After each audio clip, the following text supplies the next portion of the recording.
Welcome to burning politics. నిత్యం ఖద్దర్ నేతల dialogue వాడుతూ రణరంగాన్ని తలపించే తెలుగు నేల రాజకీయం రసకందాయంగా మారింది. సై అంటే సై అనే రేంజ్ లో సాగుతున్న పొలిటికల్ దంగల్పై ఒలుక్కేద్దాం.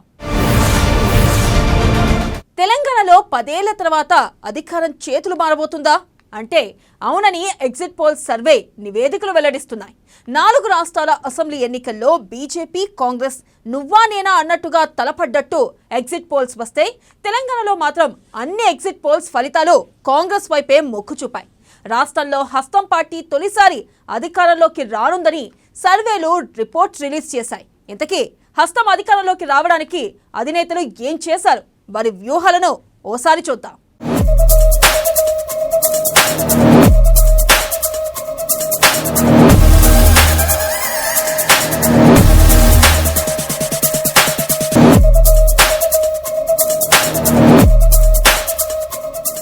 ఐదు రాష్ట్రాల్లోనూ ఈ నెల 3న ఫలితాలు. రాజస్థాన్, మధ్యప్రదేశ్లో కాంగ్రెస్ వర్సెస్ బీజేపీ. ఛత్తీస్లో మళ్లీ కాంగ్రెసే, మిజోరంలో హంగ్. తెలంగాణ అంచనాలు కాంగ్రెస్ వైపే. ఎగ్జిట్ పోల్స్ అన్ని కాంగ్రెస్ కే మొగ్గు. తెలంగాణలో తొలిసారి అధికారంలోకి హస్తం.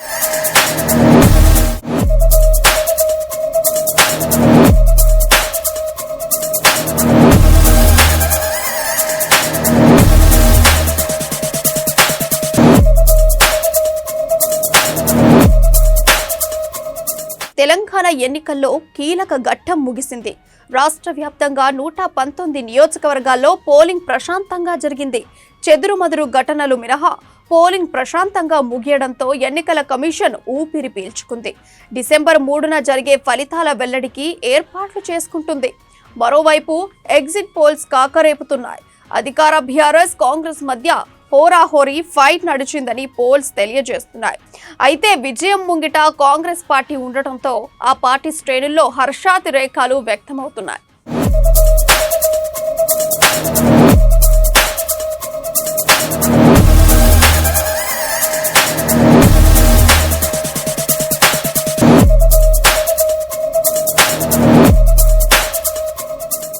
ఎగ్జిట్ పోల్స్ వెల్లడికి సంబంధించి ఎలక్షన్ కమిషన్ కొన్ని నిబంధనలను సడలించింది.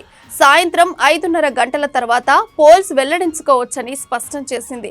దీంతో నేషనల్ మీడియా సంస్థలు, ఏజెన్సీలు సర్వే ఫలితాలను వెల్లడించాయి.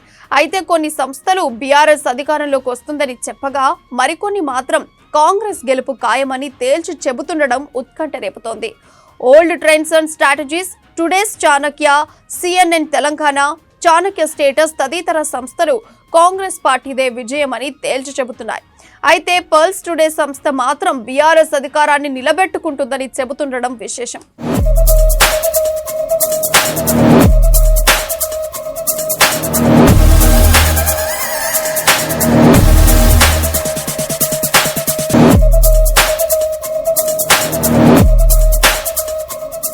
కర్ణాటక ఎన్నికల ఫలితాలతోనే తెలంగాణలో కాంగ్రెస్ పార్టీ అలర్ట్ అయింది. అక్కడ ఫలితాలు ఇక్కడ కాంగ్రెస్ పార్టీ శ్రేణులకు టానిక్లా పనిచేశాయి. ఇప్పుడు కాకుంటే ఎప్పుడు అన్నంత రీతిలో కాంగ్రెస్ పార్టీ శ్రేణులు సమన్వయంతో పనిచేశాయి. ఈసారి గెలవకపోతే తెలంగాణలో కాంగ్రెస్ పార్టీ మనుగడ అసాధ్యమని నాయకత్వంతో పాటు పార్టీ శ్రేణులు భావించాయి. అటు ఏపీలో రాజకీయ పరిస్థితులు సైతం కాంగ్రెస్ కు కలిసి వచ్చినట్లు విశ్లేషణలు ఉన్నాయి. తెలుగుదేశం పార్టీ పోటీ చేయకపోవడంతో ఆ పార్టీ క్యాడర్ కాంగ్రెస్ వైపు మొగ్గు చూపునట్లు వార్తలు వచ్చాయి. అన్నింటికీ మించి బీఆర్ఎస్ ప్రభుత్వంపై వ్యతిరేకత కాంగ్రెస్ కు లాభించింది. బీజేపీ, బీఆర్ఎస్ ఒకటేనని కాంగ్రెస్ చేసిన ప్రచారాన్ని ప్రజలు బలంగా నమ్మారు. నాయకులు సైతం తమ మధ్య ఉన్న విభేదాలను మరిచి ఏకతాటిపైకొచ్చి ప్రచారం చేయడం కలిసొస్తుంది.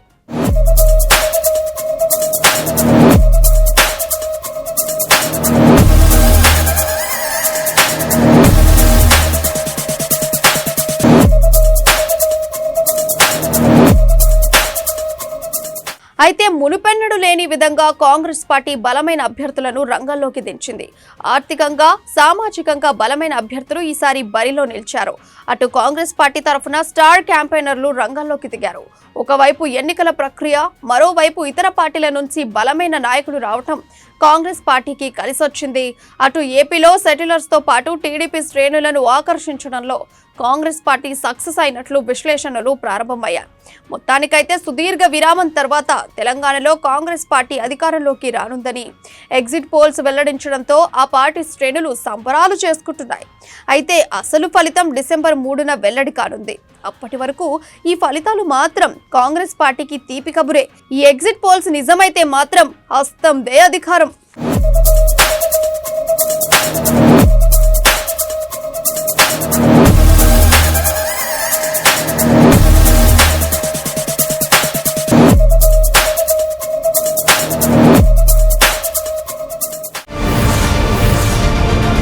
ఆంధ్రప్రదేశ్ తెలంగాణ రెండూ విడిపోయినప్పటికీ రెండు రాష్ట్రాల ప్రజలు అందరూ కలిసే ఉంటారు. ఇక ఆంధ్రప్రదేశ్లో వర్షం వస్తే తెలంగాణలో చలి పెట్టినట్లు తెలంగాణలో ఎన్నికలు జరిగితే ఆంధ్రప్రదేశ్ రాజకీయాల్లో భయం పట్టుకుందట.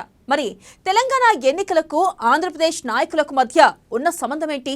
తెలంగాణలో ఎన్నికలు జరిగితే ఏపీ నాయకులు ఎందుకు కొనుక్కుపోతున్నారు? ఏపీపై తెలంగాణ ఎన్నికల ప్రభావం ఉంటుందా? ఇక్కడి ఫలితాలు అక్కడ ప్రభావం చూపుతాయా? అసలు ఏపీకి తెలంగాణకు ఉన్న సంబంధం ఏంటి? Let's watch this story.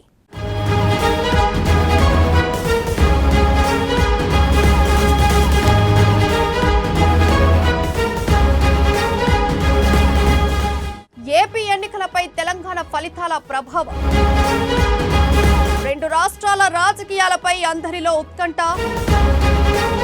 తెలంగాణలో ఫలితాలపై జోరుగా బెట్టింగులు.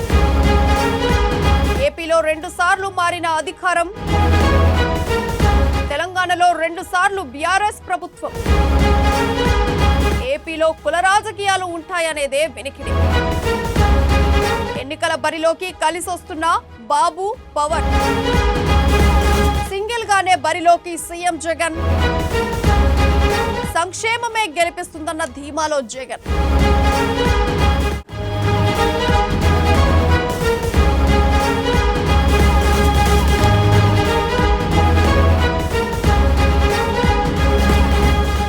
తెలంగాణ ఎన్నికల ఫలితాలు ఆంధ్రప్రదేశ్పై ప్రభావం చూపనున్నాయన్న చర్చ రాజకీయ వర్గాల్లో చర్చ జరుగుతుంది. తెలంగాణలో ఏ పార్టీ గెలిస్తే ఏపీలో ఎవరికి లాభం? అక్కడ ఎవరు అధికారంలోకి వస్తే ఏపీలో ఏ పార్టీకి సానుకూలత వస్తుందన్నది ప్రతి చోట చర్చ జరుగుతూనే ఉంది. ఉమ్మడి ఆంధ్రప్రదేశ్గా ఉండి విడిపోయి 10 ఏళ్లు కావస్తున్నా 2 రాష్ట్రాల మధ్య గెలుపోటములను అంచనా వేయటం 2 రాష్ట్రాల్లో అలవాటు. అందరూ తెలుగు వాళ్లే కాబట్టి సహజమే. అయితే ముందుగా తెలంగాణలో ఎన్నికలు జరుగుతుండడంతో అక్కడ ఎవరు గెలుస్తారన్న దానిపై ఏపీలో కూడా పెద్ద ఎత్తున బెట్టింగ్లు జరుగుతున్నాయంటే ఎంత నిశితంగా గమనిస్తున్నారో ఇట్టే అర్థం చేసుకోవచ్చు.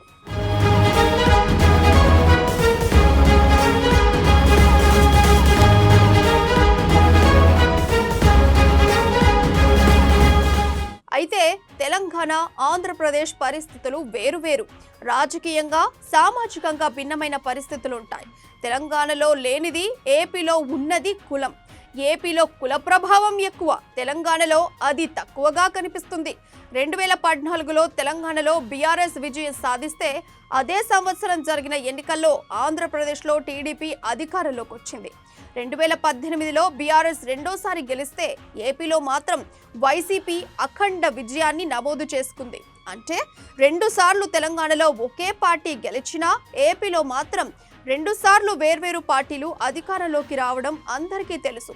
అందుకే 2 రాష్ట్రాల మధ్య రాజకీయ ప్రభావం తక్కువగానే ఉంటుందంటున్నారు.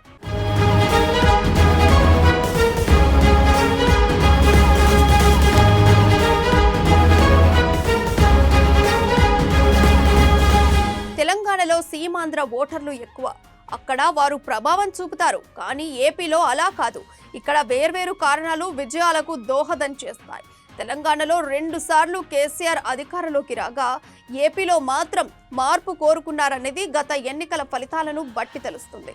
అంటే ఏపీ రాజకీయం వేరు, తెలంగాణ పాలిటిక్స్ ను వేరువేరుగానే చూడాలి. ఇక సంక్షేమ పథకాలు కొనసాగించినా ఒకవేళ బీఆర్ఎస్ ప్రభుత్వం ఓడిపోతే ఇక్కడ ఓడిస్తారని చెప్పలేం. అలాగని అధికార పార్టీకి వెన్నుదన్నుగా నిలుస్తారని అనుకోలేం. ఎందుకంటే వేర్వేరు మనస్తత్వాలు, 2 ముఖ్యమంత్రులు సంక్షేమం పైనే ఎక్కువ దృష్టి పెట్టడంతో ఈ అంశం పైనే ఎక్కువగా చర్చ జరుగుతుంది.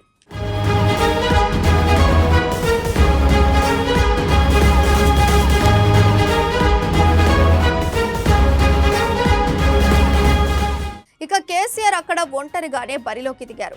ఇక్కడ కుల ప్రభావం అధికంగా ఉండడంతో చంద్రబాబు బలమైన సామాజిక వర్గం అండగా ఉంటుందనుకున్న పవన్ కళ్యాణ్తో చేతులు కలిపారు. జగన్ మాత్రం ఒంటరిగానే బరిలోకి దిగుతున్నారు. తెలంగాణలో కాంగ్రెస్ బలంగా ఉంటే ఏపీలో మాత్రం బలహీనంగా ఉంది. తెలంగాణలో బీజేపీ ఒకంత స్ట్రాంగ్ గా కనిపిస్తుంటే ఏపీలో అసలు జాడే లేదు. కమ్యూనిస్టుల ప్రభావం కూడా అంతే. అంటే రెండు రాష్ట్రాల్లో మాట్లాడేది ఒకే భాష అయినా ఎన్నికలకు వచ్చేసరికి అనేక ఈక్వేషన్లు పనిచేస్తాయని విశ్లేషకులు చెబుతున్నారు. అందుకే తెలంగాణ ఎన్నికల ఫలితాలకు ఏపీలో జరగబోయే ఎన్నికలకు మధ్య పొంతన ఉండదన్న విశ్లేషణలు వెలువడుతున్నాయి. కాకుంటే తెలంగాణలో కాంగ్రెస్ గెలవాలని టీడీపీ అభిమానులు కోరుకుంటుంటే జగన్ సైన్యం మాత్రం మళ్లీ కేసీఆర్ అధికారంలోకి రావాలనుకుంటుంది. ఇది కేవలం సరిపోల్చుకోవడానికే తప్ప గెలుపోటములను నిర్దేశించడానికి మాత్రం కాదన్నది విశ్లేషకుల అంచనా.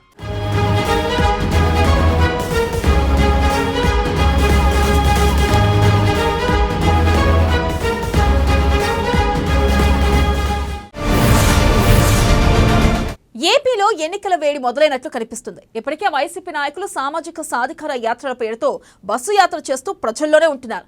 ఇటు నారా లోకేష్ తన యువగలం పాదయాత్రను తిరిగి ప్రారంభించారు. జనసేన కూడా మొన్నటి వరకు వారాహి పేరుతో యాత్రలను చేపట్టింది. ఇలాంటి తరుణంలో ఆంధ్రప్రదేశ్లో మరో కొత్త పార్టీ పుట్టుకొస్తుంది. ఆ కొత్త పార్టీ పెట్టే లీడర్ ఎవరు? ఏ లక్ష్యంతో కొత్త పార్టీ పెట్టబోతున్నారు? ఎక్కడి నుంచి పోటీ చేస్తారు? Let's watch this story.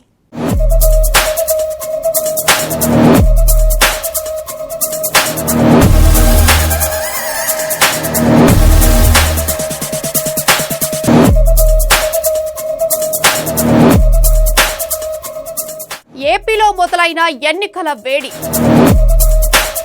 సాధికార యాత్ర పేరుతో వైసీపీ బస్సు యాత్ర. యువగలంతో నారా లోకేష్ బిజీ. వారాహి యాత్రతో ప్రజల్లోకి పవన్ కళ్యాణ్. ఏపీలో పుట్టుకొస్తున్న మరో కొత్త పార్టీ. మాజీ జేడీ లక్ష్మీనారాయణ ఆధ్వర్యంలో పార్టీ. యువతే లక్ష్యంగా రాజకీయాల్లోకి మాజీ జేడీ. విశాఖ నుంచే పోటీ చేస్తానని చెబుతున్న మాజీ జేడీ.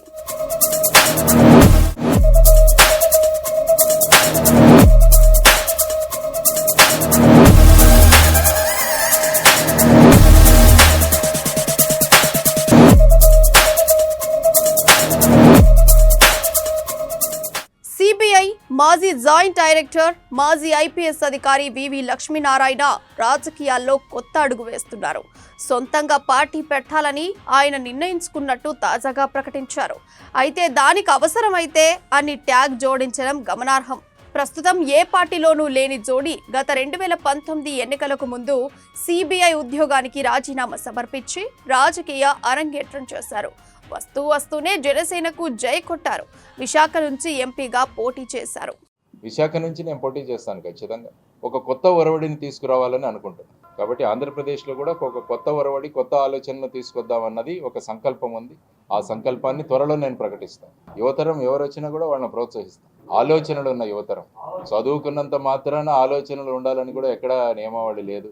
ఒక ప్రజాస్వామ్యం కోసం ఒక ఆలోచనలు ఉన్న ఎవరైనా కూడా ముఖ్యంగా యువతరాన్ని ఇంకా ప్రోత్సహిస్తే బాగుంటుంది. ఇప్పటికీ క్వాలిఫికేషన్ ఎక్కడా సంబంధం లేదు. మన రాజ్యాంగంలోనే ఎమ్మెల్యేలు, ఎంపీలకు క్వాలిఫికేషన్ ఎక్కడా లేదు. ఓన్లీ జ్ఞానం అన్న క్వాలిఫికేషన్, ప్రజలకు చేయాలన్న ఆలోచన, ఇవి ఉంటే చక్కగా ఉంటుంది. కాబట్టి ఆ విధంగా ఒక కొత్త ఒరవడి మొదలవబోతోందని నేను అనుకుంటున్నాను.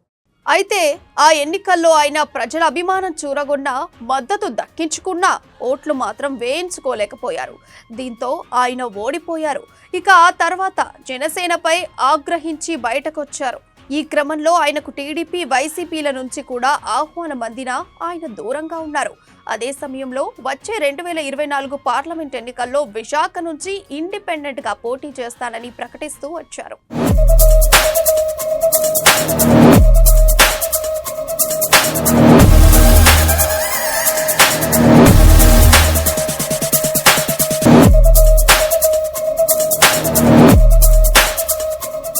తాజాగా ఆయన టంగ్ మార్చారు. అవసరమైతే కొత్త పార్టీ పెట్టే అవకాశం ఉందని జేడి లక్ష్మీనారాయణ స్పష్టం చేశారు. తాజాగా మీడియాతో మాట్లాడుతూ JD foundation, Nipuna human development foundation ఆధ్వర్యంలో మెగా జాబ్ మేళాను ఏర్పాటు చేశారు. జాబ్ ఫేర్కు 50కి పైగా కంపెనీలు పాల్గొంటున్నాయన్నారు. అక్కడే ఆఫర్ లెటర్లు కూడా ఇస్తామని చెప్పారు.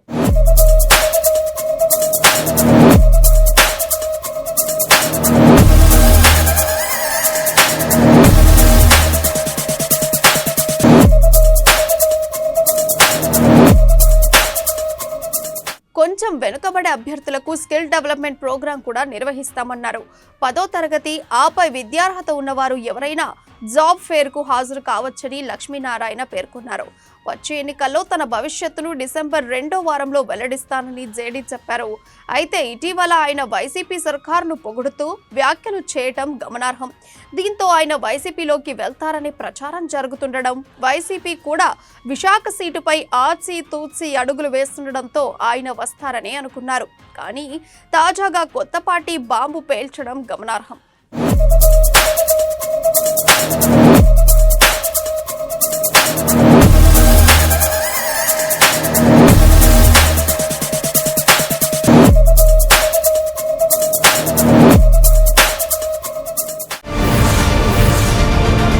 ఇది ఈ రోజు బర్నింగ్ పాలిటిక్స్. మరిన్ని రాజకీయ విషయాలు రేపటి బర్నింగ్ పాలిటిక్స్ లో చూద్దాం. అప్పటి వరకు చూస్తూనే ఉండండి అమా న్యూస్.